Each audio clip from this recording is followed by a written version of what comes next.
నమస్తే.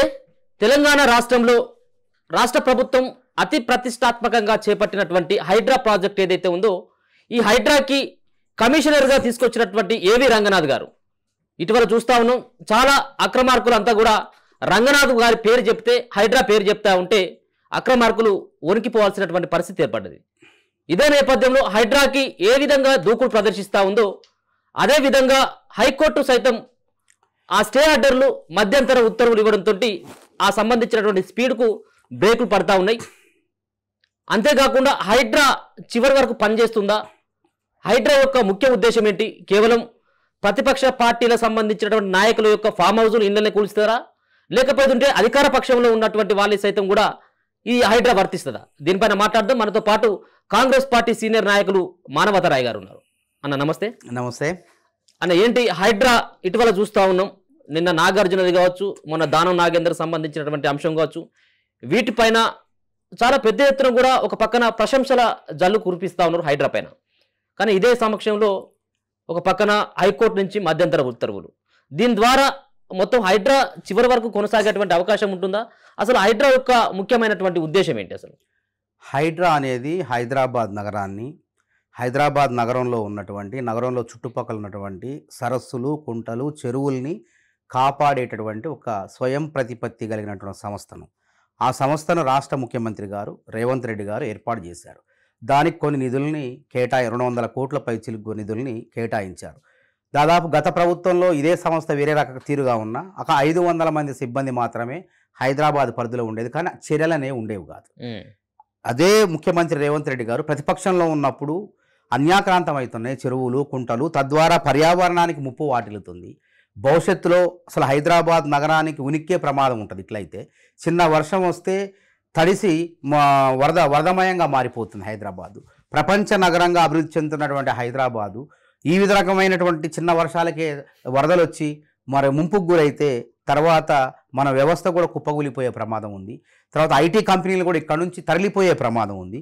కాబట్టి దీనికి ఒక అంతం చేయాలి, దీన్ని ఇట్లాంటి వ్యవస్థకు పులి స్టాప్ పెట్టాలనే ఉద్దేశంతో ఈ హైడ్రా కొన్ని శక్తుల్ని ఇచ్చేసి దానికి స్వయం ప్రతిపత్తిని కల్పించి ప్రవేశపెట్టారు. అది ఎట్లుంటుంది, వ్యూహాత్మకంగా ఉంటుంది. అది ఇష్టం వచ్చినట్టు హైడ్రా అనేది ఎవరి ఇళ్ల మీద పడితే వాళ్ళ మీద పోదు. దాంట్లో బీఆర్ఎస్ఆ, కాంగ్రెస్ఆ, ఇంకో పార్టీనా, దాని కులాలు, మతాలు, పార్టీలు ఇవన్నీ ఉండవు. హైడ్రా రూపకల్పనే అది. నువ్వు కట్టిందే అక్రమ కట్టడం, నువ్వు అక్రమ నిర్మాణం, అది అక్రమ స్థలం, అది అక్కడ ఎటువంటి నిర్మాణాలు చేయకూడదు.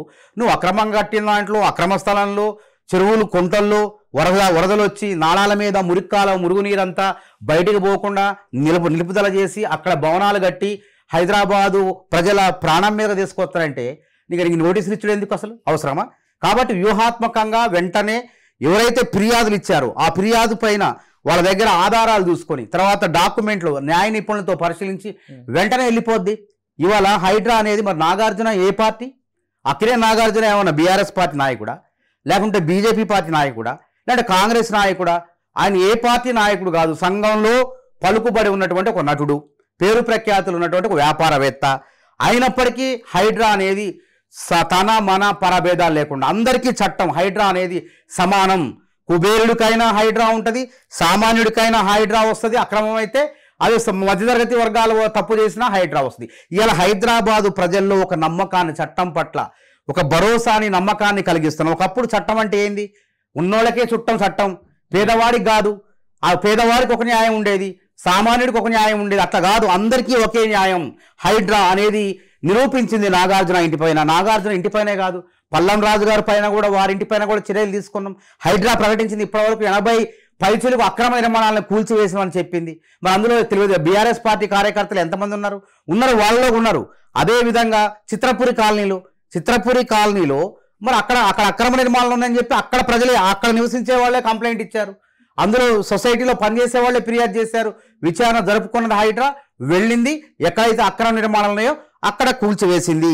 హైడ్రా దగ్గర న్యాయం ఉన్నది. కోర్టుకు పోయి ఉత్తర్వులు తెచ్చుకున్నంత మాత్రాన అది దీనికి ఉన్నటువంటి పరిష్కారాలు ఉన్నాయి హైడ్రా దగ్గర కూడా. ఇంత పవర్ఫుల్ గా ఉన్నటువంటి హైడ్రాకి ఇప్పుడు నిజంగా కూడా ఒకవేళ కనుక అన్ని అధికారాలు కనుక ఉన్నట్టయితే ఉంటే మధ్యంతర ఉత్తర్వులు ఇవ్వడంతో వెనక్కి రావడం ఏంటి? మీరేమో నోటీసులు లేకపోయినా కూల్చేస్తాం, హైడ్రాకి అన్ని పవర్స్ ఉన్నాయని చెప్తారు. ఇప్పుడు హైకోర్టు మధ్యంతర ఉత్తర్వు ఇదే నాగార్జున సంబంధించినటువంటి ఇన్ఫర్మేషన్ పైన ఇచ్చింది. ఇది వెనుకకు మళ్ళీ వ్యూహాత్మకం అంటే అర్థం ఏంటంటే నోటీసులు వాళ్ళు ఆలోచించుకోకుండా శని ఆదివారాల్లోనే అర్ధరాత్రి తెల్లారుదామునో మెరుపుదారులు ఉంటాయి, అక్రమాస్తులు కూల్చేస్తాం. చట్టంలో ఉన్న లొసుగుల్ని ఆధారంగా చేసుకుని అక్రమార్కులు రెచ్చి పెరిగిపోతున్నారు, పుట్టగొడుగుల్లా పెరిగిపోతున్నారు. హైకోర్టు చెప్తా ఉంది. అవును, హైకోర్టు అదే చెప్తుంది. కానీ హైడ్రాకు ఉన్నటువంటి చట్ట ప్రకారం, స్వయం ప్రతి ప్రకారం తప్పకుండా నువ్వు కట్టిన నిర్మాణం అక్రమమైతే చెప్పి కూల్చే హక్కు హైడ్రాకి ఇచ్చినాం, మేము ప్రభుత్వ పరంగా ఇచ్చినాం. కోర్టు చెప్పొచ్చు, కోర్టు దాన్ని గౌరవించిన. నాగార్జున గారు ఉత్తర్వు మధ్యంతర ఉత్తర్వులు వచ్చే రూపు మొత్తం కూల్చివేయడం జరిగింది. అదేగా హైడ్రా యొక్క ప్రత్యేకత. అన్యాయం, అక్రమం ఆ హైడ్రా సంస్థ కనిపిస్తే అన్ని అంశాల్లో కూడా చట్టబద్ధంగా చట్ట విరుద్ధంగా ఉంటే తప్పకుండా వెళ్ళి కూల్చేస్తుంది. రేపు హైకోర్టులో తీర్పిచ్చినా అవసరమైతే దానికి కౌంటర్ దాఖలు చేసి మళ్ళీ మేము అదే పని చేస్తాం, కూలుస్తాం. అందుకే దొంగలందరూ కూడా కలుగులో దాక్కున్న ఏకల్ లెక్క పల్లారాజరెడ్డి దొంగ, అదేవిధంగా కేటీఆర్ ఒక దొంగ, జన్వాడ ఫామ్ హౌస్. ఎవరు గుమ్మడికాయ దొంగలంటే భుజాలు దడుముకొని చూసుకున్నట్టు మేము దొంగతనం చేసింది వాళ్ళే, అక్రమ నిర్మాణాలు కట్టింది వాళ్ళే భుజాలు దడుముకుంటున్నారంటే హైడ్రా ఎంత శక్తివంతంగా ప్రభావవంతంగా పనిచేస్తుందో ఇలా హైదరాబాద్ పౌరులంతా కూడా ఆనందపడుతున్నారు. ముఖ్యమంత్రి రేవంత్ రెడ్డి చర్యను అభినందిస్తున్నారు. దాన్ని బీఆర్ఎస్ పార్టీ ఎందుకు తట్టుకోలేకపోతుంది? 10 ఏళ్ల పరిపాలనలో అక్రమ నిర్మాణాలు ఇచ్చింది వాళ్ళే. రెవెన్యూ యంత్రాంగాన్ని దుర్వినియోగం చేసుకుని అక్రమ కట్టడాలకు అక్రమ లేఅవుట్లు వేసి అక్కడ భవనాలు కట్టుకునేందుకు వ్యవసాయేతర భూములను క్రియేట్ చేసి, వ్యవసాయ భూములైన చెరువు శిఖం భూములైన మున్సిపల్ శాఖ అన్ని వాళ్లే కదా, అన్ని అనుమతులు వాళ్లే ప్రభుత్వంలో ఉండి వాళ్లే అనుమతులు ఇచ్చి అవినీతిని పెంచి పోషించారు. కాబట్టి ఇవాళ వాళ్ళ గుండెల్లో హైడ్రా దడ మొదలైంది. నిజాయితీ పరులు ఎవరు కూడా బయటకు రావట్లేదు. ఎవడైతే దొంగ ఉన్నాడో, ఎవడైతే లంగ ఉన్నాడో, ఎవడైతే అక్రమాలు చేసిండో వాడే బయటకు వస్తాడు. కాంగ్రెస్ పార్టీ నాయకులు కూడా ఎంత నిజాయితీగా నిబద్ధంగా మాట్లాడారు. పొంగులేటి శ్రీనివాసరెడ్డి ఇల్లు కూడా ఉందని చెప్పారు. ఈ బీఆర్ఎస్ తప్పుదోర పట్టేస్తానికి అంశాన్ని ప్రభుత్వం చేసే మంచి పని దమ్ము అదే అంటున్నాం కదా. ఇటుక పెద్ద ఉన్నా కూల్చమంటాడు ఆయన నిన్న ప్రెస్ మీట్ లో మాట్లాడండి కదా. ప్రభుత్వం దగ్గర ఫిర్యాదు చేయండి, ఫిర్యాదు చేసి హైడ్రాకు ఫిర్యాదు చేయండి. నిజంగానే ఉంటే ఇటుక కాదు, గోడ కాదు, భవనాలు కాంగ్రెస్ బీజేపీయా బీఆర్ఎస్ అనేటువంటి స్వార్థం ఉండదు. నిష్పక్షపాతంగా పనిచేసే సంస్థే హైడ్రా. అది అక్రమ నిర్మాణం అయితే తప్పకుండా కూలగొడుతుంది. ఈ హైడ్రా అనేది ప్రతిపక్షాల కోసం ఏర్పాటు చేసింది, ఇది అధికార పక్షం కోసం కాదు. ఇది ప్రతిపక్షాలను ఇబ్బందులు పెట్టాలన్నటువంటి ఉద్దేశంతో ముఖ్యంగా బీఆర్ఎస్ పార్టీ లీడర్లు, బీఆర్ఎస్ పార్టీ ఎమ్మెల్యేలు హైడ్రా అడ్డం పెట్టుకుని ఆ పార్టీలో ఉన్నటువంటి ఎమ్మెల్యేలు వీళ్ళ పార్టీలోకి లాక్కోవడానికి మాత్రమే అనేది విమర్శలు జరుగుతా ఉన్నాయి. అక్రమాలు ఎవరి దగ్గర ఉన్నాయి? బీఆర్ఎస్ వాళ్ళు 10 ఏళ్లుగా చెట్లు, పుట్టలు, చెరువులు, కుంటలు అన్ని కబ్జా చేసి అక్కడ నిర్మాణాలు చేపట్టారు. ప్రభుత్వం మేమే ఉంటాం, ఇంకో 10 ఏళ్ళు మేమే ఉంటాం, యథేచ్ఛగా అక్రమాలు కొనసాగించవచ్చు, పర్యావరణాన్ని ముప్పు వాటిల్నా పర్వాలేదు, మేము హాయిగా సంపాదించుకుంటే చాలు, మధ్యతరగతి ప్రజల్ని మోసం చేసినా పర్వాలేదు, సామాన్యులు ఆగమైపోయినా పర్వాలేదు అనుకున్నారు. కానీ ప్రభుత్వం మారేసరికి ఏమైంది? కక్ష సాధింపు కాదు ఇది, వ్యవస్థను ప్రక్షాళన చేసే పని ఇది. ఆ వ్యవస్థలో కాంగ్రెస్ వాళ్ళు పల్లం రాజు గారు ఉన్నాడు, సీనియర్ కాంగ్రెస్ నాయకుడు, సీమాంధ్ర ప్రాంతానికి చెందిన వ్యక్తి. ఆయన పైన కూడా చర్యలు తీసుకున్నారు. అదేవిధంగా నటుడు నాగార్జున ఏ పార్టీకి సంబంధం కాదు, ఆయన పైన చర్యలు తీసుకున్నారు. వీళ్ళు పేర్కొన్నట్టు నిజంగానే వివేక్ వెంకట స్వామిది ఉన్నదా, శ్రీనివాస్ రెడ్డి ఉన్నదా, ఫిర్యాదు చేయమని ఆధారంతో సహా తప్పకుండా హైడ్రా వెళ్తుంది. ఆయన ఆ పరిధి వరకు ఉన్నదా? ఇప్పటి వరకు హైడ్రా పరిధి అనేది ఇప్పుడు ఎవరు అసలు ఎక్కడ నిర్మాణాలు ఎక్కడ వరకు హైడ్రా పరిధి ఏంది? 200 చదరపు కిలోమీటర్ల లోపు ఔటర్ రింగ్ రోడ్డు ఎక్కడైతుందో అక్కడ వెలుపల వరకు మాత్రమే. అసలు జన్వాడ ఫామ్ హౌస్ దాకా ఉన్నదా? అది చూసుకోకుండా భయపడి తప్పులు చేశారు. కాబట్టి గుమ్మడికాయ దొంగ ఎవరంటే భుజాలు దడినట్టు కేటీఆర్ గారు 2 నాలుకల దోడితో మాట్లాడతాడు. అసలు ఒకసారి భవనాన్ని నేను లీజు తీసుకున్నాడు, లీజుకి ఎప్పుడు తీసుకున్నాడు, ఎట్లా తీసుకున్నాడు, ఎన్ని డబ్బులు ఎట్లా కట్టిండో, చెక్ ఇచ్చినవా, క్యాష్ ఇచ్చినవా, లేకపోతే ఆన్లైన్ ట్రాన్సాక్షన్ చేసినవా చెప్పడు. ఇది మళ్ళా రేవంత్ రెడ్డి గారు గతంలో పిసిసి అధ్యక్షుడిగా ఉన్నప్పుడు ఆ భవనం మీద డ్రోన్ ఎగరేసిగో 111 పరిధిలో ఉన్నటువంటి నేలలో చెరువును, ఆ ఫిరంగి కాలువను మూసివేసి, నాలాను మూసివేసి, గండిపేట చెరువులో కలవాల్సినటువంటి ఈ కాలువను మూసివేసి దాదాపు 1,00,000 చదరపు గజాల్లో ఇక్కడ కేటీఆర్ ఇల్లు కట్టిండని రేవంత్ రెడ్డి గారు దాన్ని బయట ప్రపంచానికి ప్రచారం చేస్తే ఆయన మీద డ్రోన్ ఎగరేసిన కేసులో, చిన్న పిటి కేసులో తప్పుడు కేసు బనాయించి రేవంత్ రెడ్డి గారిని ఉగ్రవాదులను బంధించే చీకటి కొట్టలో చల్లపల్లి జైల్లో బంధించారు. చిన్న తప్పు కూడా కాదు అది. ఫైన్ తో 250 300 ఫైన్ వేసే నేరానికి కావాలని కక్ష సాధింపు చర్యలు చేసింది వాళ్ళు. ఆయన ఇంకో విషయం, తన కొడుకు ఎక్కడ ముప్పు వచ్చిద్దో ఈ 111 జీవో అంటే ఏంది, జంట జలాశయాలు హిమాయత్ సాగర్ ఉస్మాన్ సాగర్ పరిధిలో 10 కిలోమీటర్ల మేర ఎక్కడ కూడా ఆకాశ హార్మాలు కానీ మామూలుగా నిర్మించడానికి వీల్లేదు. మామూలు కొద్ది నిర్మాణాలు మాత్రమే చేయాలి. అది అట్లాంటి చోట కేటీఆర్ ఫామ్ హౌస్ ఆకాశ హార్మం కట్టిండు, స్విమ్మింగ్ పూల్ కట్టిండు, అంగరంగ వైభవం లాంటి బిల్డింగ్ కట్టిండు. కాబట్టి భవిష్యత్తులో తనకు ముప్పు ఏర్పడుద్దని చెప్పి కేసీఆర్ గారు తన కొడుకును రక్షించుకుంటుకోవడం 2022 సంవత్సరంలో కేబినెట్ తీర్మానం చేసి ఆ 111 జీవోను రద్దు చేయడం జరిగింది. పర్యావరణానికి ముప్పు వాటిల్లో విధంగా చర్యలు తీసుకోవడం జరిగింది. కానీ ఎక్కడ కాంగ్రెస్ ప్రభుత్వం రేవంత్ రెడ్డి గారు ప్రతిపక్షంలో ఉన్నప్పుడు, తెలుగుదేశం పార్టీలో ఉన్నప్పుడు, కాంగ్రెస్ పార్టీలో ఉన్నప్పుడు ఏది మాట్లాడారో అధికారంలోకి వచ్చిన తర్వాత హైదరాబాద్ నగరాన్ని పరిరక్షించడం కోసం హైడ్రాను రూపొందించారు. హైదరాబాద్ నగరం అంటే కుంటలు ప్రభుత్వ భూములు, పార్కులు, భవనాలు, రకరకాల వ్యవస్థల్ని ప్రైవేటు వ్యక్తుల దగ్గర కబ్జాలో ఉంటే వాళ్ళ దగ్గర తీసుకొని ప్రభుత్వానికి అప్పజెప్పే బాధ్యత హైడ్రాది. అంత పటిష్టమైనటువంటి దృఢమైనటువంటి ఒక అధికారిని మన వేసినప్పుడు ఆయన చర్యలు తీసుకుంటుంటే ఎందుకు తట్టుకోలేకపోతుంటారు? దానం నాగేంద్ర గారు పైన కూడా కేసు నమోదు చేశారు కదా కాంగ్రెస్ నాయకుడే దానం నాగేంద్ర గారు. మరి దానం నాగేంద్ర గారు పల్లం రాజు గారి పైన చర్యలు తీసుకుంటే ఎందుకు వణుకుతున్నారు హైడ్రా అంటే మీ అక్రమ ఆస్తుల మీద కూడా రేపు హైడ్రా అనేది వస్తుంది, విస్తరిస్తుంది. 200 చదరపు కిలోమీటర్ల నుంచి 2500 చదరపు కిలోమీటర్లు దాటితే లేకపోతే ఇప్పుడు అనురాగ్ యూనివర్సిటీ ఉన్నాడు పల్లారాజు రెడ్డి. ఇప్పుడు కేటీఆర్ పైన మీరు ఏ విధమైనటువంటి చర్యలు తీసుకుంటారు? హైడ్రాకు పోయేటువంటి పరిస్థితి లేదు. మీరేమో ముందే భయపడి డ్రోన్ ఎగిరేస్తేనే కేసు పెట్టింది అన్నటువంటి మీరు ఇప్పుడున్నటువంటి అని చెప్పి తెలిసినప్పుడు ఆయన ఎందుకు పరిధిలో అప్పుడు అది అక్రమ కట్టడం 111 జీవోని ఈ ప్రభుత్వం ఎత్తివేసింది. నేషనల్ గ్రీన్ ట్రిబ్యునల్ కూడా తప్పు పట్టింది కేటీఆర్ కట్టడాన్ని. ఇది తప్పు అని చెప్పి నోటీసులు ఇచ్చింది.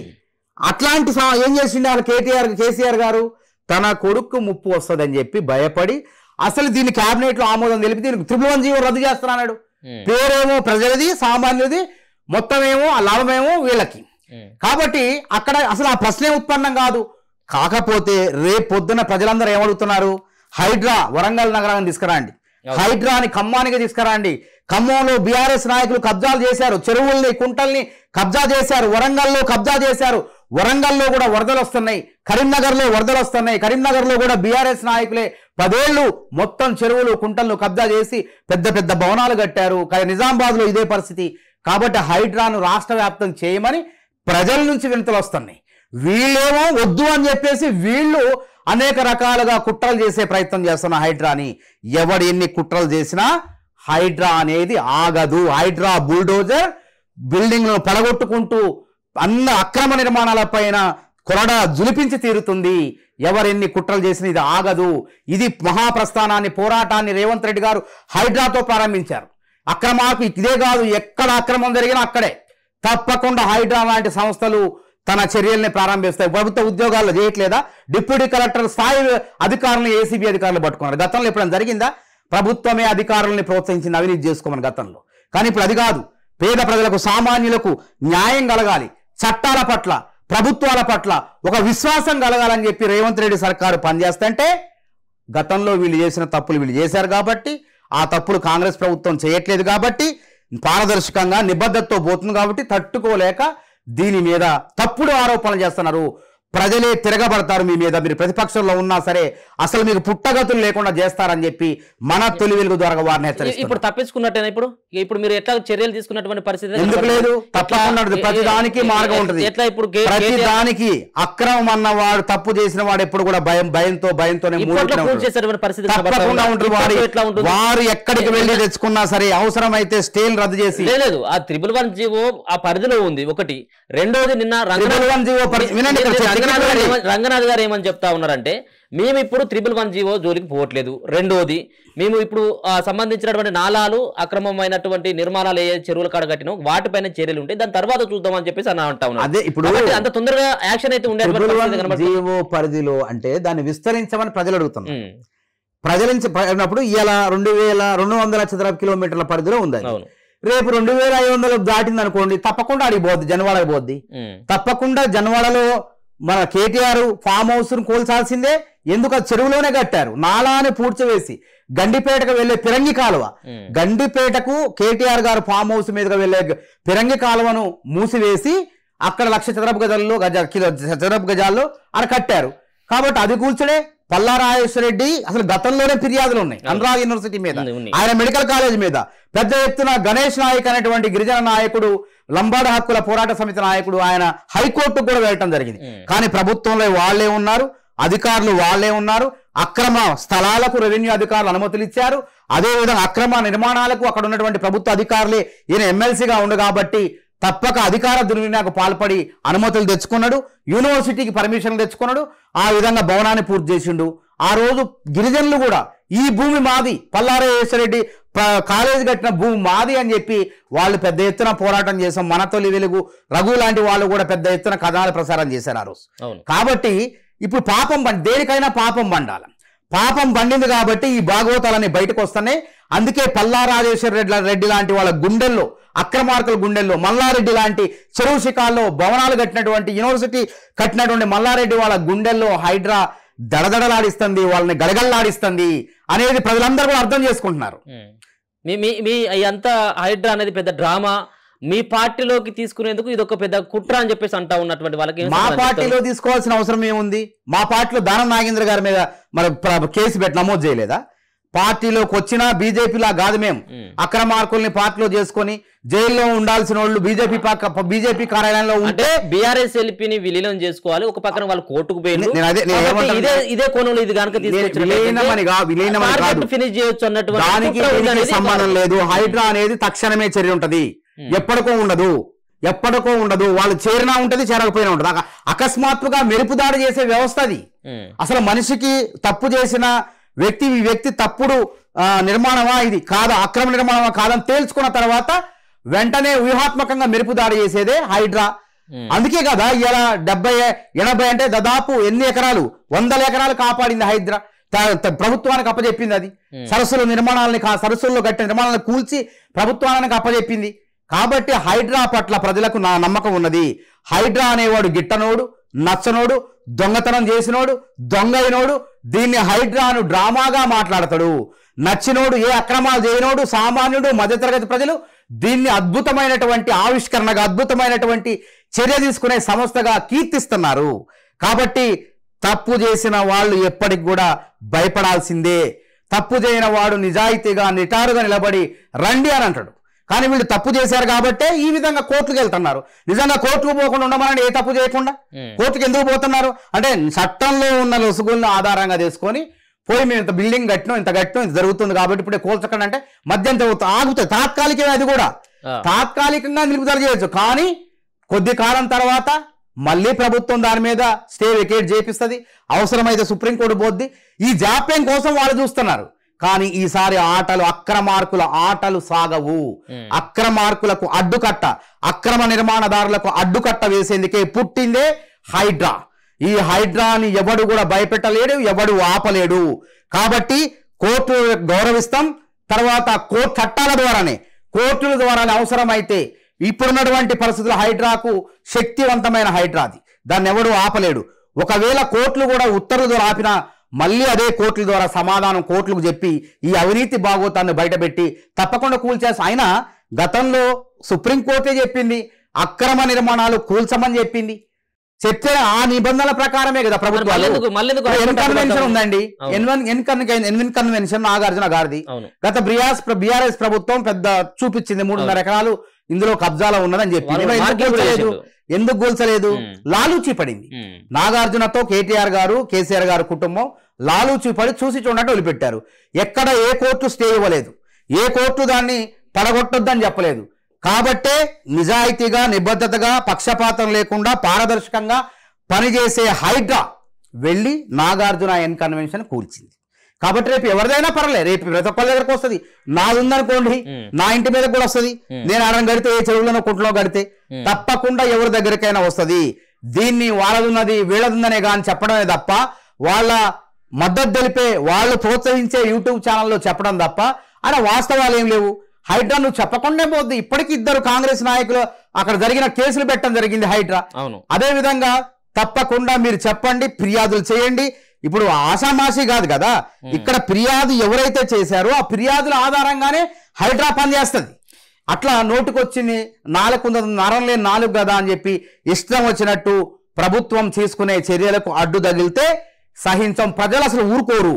ఫస్ట్ ప్రజలు ఊరుకోవటం లేదు. ఇప్పుడు రామోజీ ఫిలిం సిటీ ఉంది. 100 ఎకరాలు 1000 ఎకరాలకు సంబంధించినటువంటి ల్యాండ్లు కబ్జాకు గురైపోయినాయి. ఒక పక్కన ప్రభుత్వ ల్యాండ్లు అన్నటువంటి చాలా విమర్శలు అప్పుడు రేవంత్ రెడ్డి గారు చేసిండ్రు. గతంలో ఉన్నటువంటి సర్కారు సైతం కూడా 100,000 నాగళ్ళు పెట్టి 1,00,000 నాగళ్ళు పెట్టి దుందామని చెప్పేసి గతంలో కూడా చెప్పడం జరిగింది. సరే, అది విఫలమైనటువంటి అయిపోయింది, వాళ్ళకు ముగిసినటువంటి చరిత్ర. ఇప్పుడున్నటువంటి కాంగ్రెస్ పార్టీ అయినా రామోజీ ఫిలిం సిటీలో ఉన్నటువంటి ప్రభుత్వ భూములు కబ్జా చేసుకున్నటువంటి ల్యాండ్ల పైన చర్య తీసుకున్నటువంటి సాహసం చేస్తుంది. ఇప్పుడు హైడ్రా ఏంది? ప్రభుత్వ భూములు పరిరక్షించాలి. హైడ్రా ఏమన్నా హైడ్రా పరిధి ఒకవేళ విస్తరించినట్లయితే అసలు దానికి ఏ కులం, మతం, రంగు, పార్టీ ఏ ఉండవు. దానికి ఒకవేళ హైడ్రా పరిధి కాకపోతే తీసుకున్నటువంటి హైడ్రా పరిధి కాకపోతే చట్టపరంగా ఎవరైనా ఫిర్యాదులు చేస్తే తప్పకుండా తీసుకుంటారు. నిన్న అడిగిపోయి అధికారి పల్లరాజేశ్వరి దాని మీద ఇంజనీర్ ఫిర్యాదు చేసిండు, పోలీస్ స్టేషన్ లో కేసు నమోదైంది. ఆ విధంగా చట్ట వ్యతిరేకంగా ప్రభుత్వం హైడ్రా పరిధిలో ఉంది. హైడ్రా పరిధిలో ఉంటే తప్పకుండా ఫిర్యాదులు అంతే. ఆధారాలతో ఉత్తగా నోటి మాటతో ఫిర్యాదు కాదు.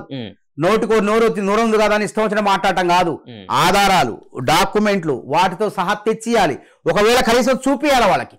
అప్పుడు హైడ్రానే తెచ్చుకుంటుంది, నిర్ధారణ చేసుకుంటది ఇది ఎంతవరకు నిజం, వీళ్ళు చెప్పింది అబద్ధమా అని నిర్ధారణ. నిజమని అది అక్రమ నిర్మాణమని, అక్రమం కబ్జా చేసిన నిర్మాణమని, కబ్జా చేసిన స్థలం అని తెలిస్తే తప్పకుండా లాక్కునే చర్య హైడ్రాది. వెనక్కి పోయే ప్రసక్తే లేదు. ఎంతటి వాళ్ళైనా కానీ. నాగార్జున కన్నా ఉన్నారండి గొప్ప వాళ్ళు ఎవరన్నా చెప్పండి? నాగార్జున మీద గత ప్రభుత్వం ఎందుకు చర్య తీసుకోలేకపోయింది? కాంగ్రెస్ ప్రభుత్వం రేవంత్ రెడ్డి గారు ముఖ్యమంత్రిగా ఉండిన రేవంత్ రెడ్డి గారు ఎందుకు చర్య తీసుకున్నారు? అంటే దమ్మున్న ప్రభుత్వం కదా ఇది. పేద ప్రజలకు, సామాన్యులకు అందరికీ చట్టం ఒకేలాగా ఉండాలి. నేరం ఎంత పెద్దవాడు చేసినా తప్పించుకునే ప్రసక్తే లేదు. శిక్ష తప్పకుండా పడుతుంది. ఈ చట్టాలపై నమ్మకం కలిగించడం కోసమే ఈ యొక్క హైడ్రాని రేవంత్ రెడ్డి గారు రూపొందించారు. కాబట్టి ప్రజలారా, సామాన్యులారా, మీకు ఎటువంటి ఇబ్బంది లేదు. ఇందులో ఎవరైతే కండ కావడంతో అక్రమంగా నిర్మించారో, కుబేరులు, కోటీశ్వర్లు ఎవరైతే తప్పు చేశారో, పర్యావరణానికి ముప్పు చేశారో వాళ్ళ పడతమే పడుతుంది తప్ప సామాన్యుల జోలికి రాదని సందర్భంగా నేను తెలియజేస్తున్నా. ఇంకొక పక్కన చాలా కూడా వీడియోలు వస్తూ ఉన్నాయి, ఫోటోలు కూడా బయటకు వస్తూ ఉన్నాయి. అక్కడ పట్నం మహేందర్ రెడ్డి కావచ్చు, కాంగ్రెస్ పార్టీకి సంబంధించినటువంటి వ్యక్తులు. ఇంకొక పక్కన ఇప్పుడు ఉన్నటువంటి శాసన మండలి చైర్మన్ గుత్తా సుఖేందర్ రెడ్డి కావచ్చు, ఇంకొక పక్కన V6 వివేక్ కావచ్చు. ఇట్లాంటి సంబంధించిన ఫామ్ హౌస్లు ఒక్కొక్కటిగా బయటపడతా ఉన్నటువంటి పరిస్థితి. ఎందుకు మరి వీటిపైన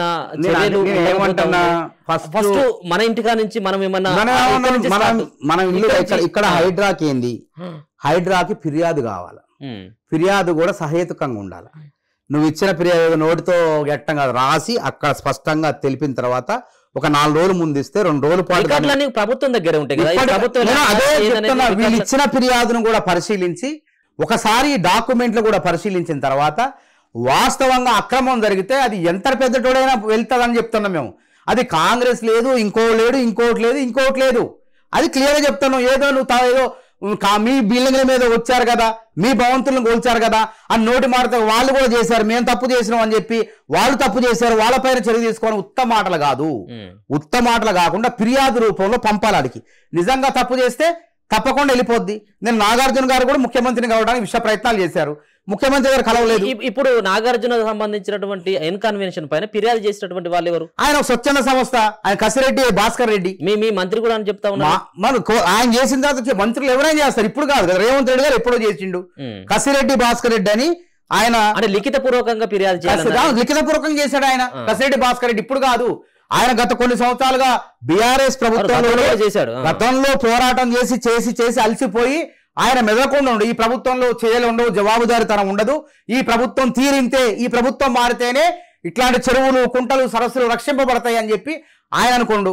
ఎప్పుడైతే రేవంత్ రెడ్డి గారు హైడ్రా లాంటి సంస్థను ప్రకటించారో ఆయనకు కూడా ఉత్సాహం వచ్చింది. అరే, ప్రభుత్వ భూమి, ప్రభుత్వ చెరువులు అన్యాక్రాంతం అవుతున్నాయి, ముంపుకు గురైతుంది, దీనివల్ల ముంపుకు గురైతుంది హైదరాబాద్ అని చెప్పి ఆయన కూడా ఒక స్వచ్ఛంద సంస్థ పెట్టుకొని ఫిర్యాదు చేసాడు రంగనాథ్ గారికి. ఆయన చర్యలు తీసుకోండు అంతే.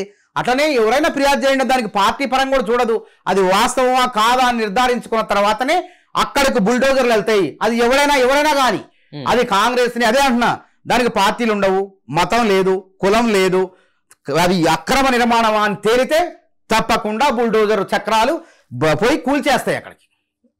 ఓకే, ఇప్పుడు ఓన్లీ ఇప్పుడు పరిమితమైనటువంటి హైడ్రా రేపు జిల్లాలకు కూడా విస్తరించి తప్పకుండా ప్రజలు కోరుకుంటే మనం ఏం చేస్తాం? ఇప్పుడు ప్రజలు ఇష్టం వచ్చినట్టు మనం పరిపాలించాలా, మన ఇష్టం వచ్చినట్టు కాదు. ఇది ప్రజాస్వామ్యం. అసలు ప్రజాస్వామ్యానికి వ్యవస్థకే అర్థానికే వీళ్ళు నిర్వచనాలు మార్చేశారు ఇప్పటి వరకు.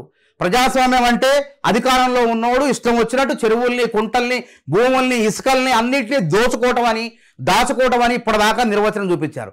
కానీ ప్రజాస్వామ్యం అంటే జవాబుదారీతనం, మనం ఆదర్శంగా ఉండాలా, 10 మందికి ఆదర్శంగా నిలవాలని చెప్పి మా నాయకులు పనిచేస్తున్నారు. ఉదాహరణకు ఇప్పుడు మొన్న ప్రసాద్ కుమార్ గారు ఉన్నారు. ప్రసాద్ కుమార్ గారి ఖాతాలో రైతు మన రుణమాఫీ పడింది, 1,50,000 రూపాయల రుణమాఫీ పడింది. ఆయన ఏం చేసిండు? ఈ రుణమాఫీ నాకొద్దు, నేను ఇన్కమ్ ట్యాక్స్ చెల్లిస్తాను అని చెప్పి తిరిగి చెల్లించారు. అట్లా నాయకుడు ఆదర్శంగా ఉంటే ప్రజలందరూ హర్షిస్తారు. అరే 10 ఏళ్లలో చెట్లకి, పుట్లకి, రియల్ ఎస్టేట్ వ్యాపారులకి, తర్వాత అసలు భూమి లేని వాటికి, కుబేర్ మల్లారెడ్డి లాంటి కోటీశ్వర్లకి రైతు బంధు చెల్లించారండి. మల్లారెడ్డికి 3.5 కోట్లు రైతు బంధు ఇస్తే ఎట్లా దాచుకుంటుండే? ప్రభుత్వాన్ని తిరిగి ఇవ్వచ్చు కదా, ఒక ఆదర్శంగా నిలవచ్చు కదా.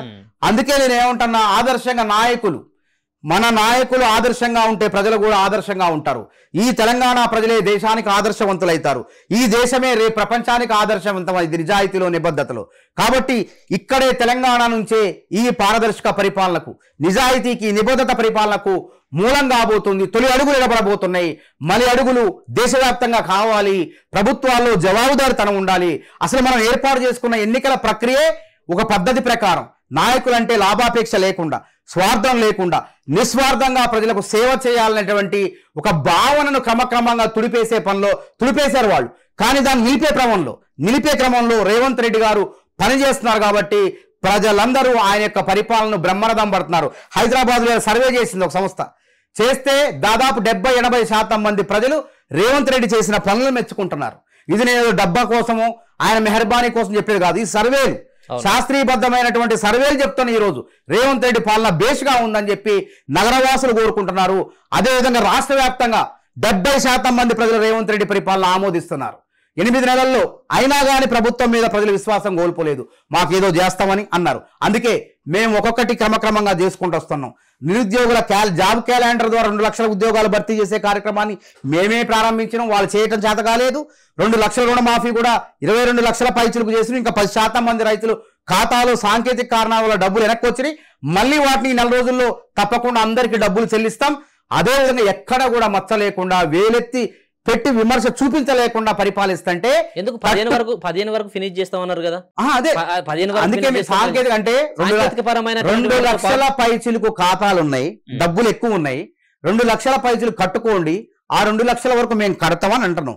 అది కొంత జాప్యం జరగదు. ఫస్ట్ మీరు వేయచ్చు కదా. అట్లేం లేదు, దానికి బ్యాంకు మన నిబంధన, మన ఇష్టం వచ్చినట్టు కాదు. బ్యాంకులు మనం వేసినా ఏం చేస్తాయి? అట్లేసినా ప్రమాదమే. మాకు ఈ వడ్డీ ఉంది కదా, ఆ పైన డబ్బు ఉంది కదా, దీన్ని మేము మినహాయించుకుంటాం అని అంటది. అప్పుడు మనం ఇచ్చిన రుణమాఫీ కాదు, వాళ్ళకి మళ్ళీ రీషెడ్యూల్ కాదు రుణం. ఇప్పటి వరకు మేము 18,000 కోట్లు చెల్లిస్తే వాళ్ళు రీషెడ్యూల్ చేసే రుణాలు ఎంత తెలుసా? 7,500 కోట్లే. వాళ్ళు రీషెడ్యూల్ మళ్ళీ విడుదల చేసే రుణాలు. కాబట్టి ఇక్కడ తప్పు జరుగుతుంది. 18,000 కోట్లు ఇస్తే మళ్ళీ 18,000 కోట్లు ఏంటి రుణాలు? అందరికీ ఏంటి? రైతు దరఖాస్తు చేసుకున్న ప్రతి రైతుకి, పట్టాదారు పాస్ పుస్తకం తనఖా పెట్టుకున్న ప్రతి రైతుకి ఇవ్వండి అని మేమంటాము. కాబట్టి ఈ సమస్య ఉత్పన్నమవుతుంది. కాబట్టి రైతు నష్టపోకూడదనే మేము 2 లక్షలు కట్టడానికి సిద్ధంగా ఉన్నాం. ఆ పైన 50,000 1,00,000 మీరు చెల్లించండి. చెల్లించిన మరుక్షణం మేము 2 లక్షలు వేస్తాం. లేకపోతే అవి మీ గతంలో ఉన్న డబ్బులు బ్యాంకులే మినహాయించుకుంటాయి, తద్వారా మీరు నష్టపోతారు, మళ్ళీ రుణాలు రీషెడ్యూల్ కావు అని వాళ్ళకి స్పష్టంగా మేము చెప్తున్నాం. కాబట్టి తప్పకుండా అన్నీ చేస్తున్నాం. వేలెత్తి చూపడానికి అవకాశం లేదు. కాబట్టే ఇట్లాంటి అంశాల పట్ల చిలవలు పలవలు చేసి లేని రోడ్ల మీదకి వచ్చి బ్యాంకుల టీఆర్ఎస్ నాయకులు రైతులు ఎక్కడున్నారండి? ఆడ దేవరొప్పల్లో చేసిన ఎర్రబెల్లి దయాకరావు దగ్గర అందరు ఉన్నది బీఆర్ఎస్ కార్యకర్తలే ఉన్నారు. ఆడ ఇంకెక్కడ చేశారు రైతులు ఎందుకు వస్తారు? మేము ఇయ్యను అంటే వస్తారు వాళ్ళు.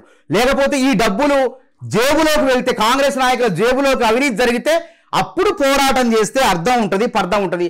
అది సాంకేతిక కారణాల వల్ల కొద్దిగా ఆలస్యమైంది, ఒకరోజు జాప్యమైంది. 1,00,000 రూపాయలు చెల్లించను, 2,500,000 చెల్లించను, దాదాపు 22,30,30,000 పై చిరుకు ఖాతాలో డబ్బులు వేసిన వాళ్ళం 10 లక్షల ఖాతాలో డబ్బులు వేయలేమా?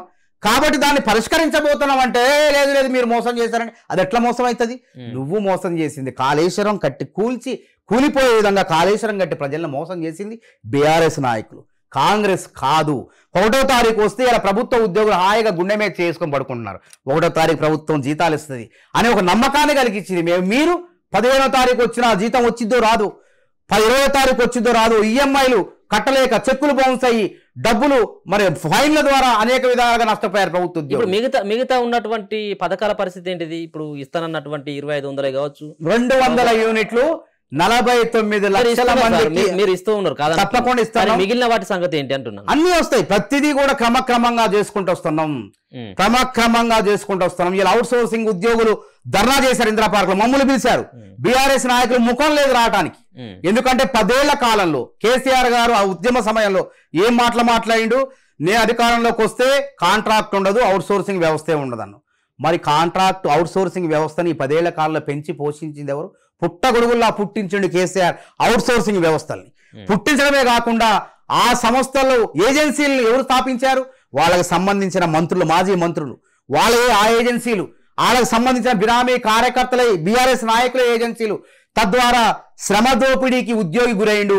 అవుట్ సోర్సింగ్ ఉద్యోగి ఎవరైతే పొరుగు సేవల ఉద్యోగి శ్రమ దోపిడీకే కాదు ఆర్థిక దోపిడీకి కూడా గురైండు, ఆర్థిక దోపిడీకి పాల్పడింది బీఆర్ఎస్ నాయకులు. అందుకే వాళ్ళ సమస్యల్ని, వాళ్ళ డిమాండ్లు పరిశీలించండి. వాళ్ళు ఏమైనా గొంతెమ్మ కోర్టులు అడిగారా? మాకు ఉద్యోగ భద్రత కల్పిమన్నారు. ప్రభుత్వ హయాంలో కూడా తప్పకుండా అప్పుడు కూడా ఉద్యోగస్తులకు, అవుట్ సోర్సింగ్ ఉద్యోగస్తులకి జీతాలు సరిగ్గా రాలేదు, ఏజెన్సీ వ్యవస్థతో ఆగమాగం అయిపోయింది.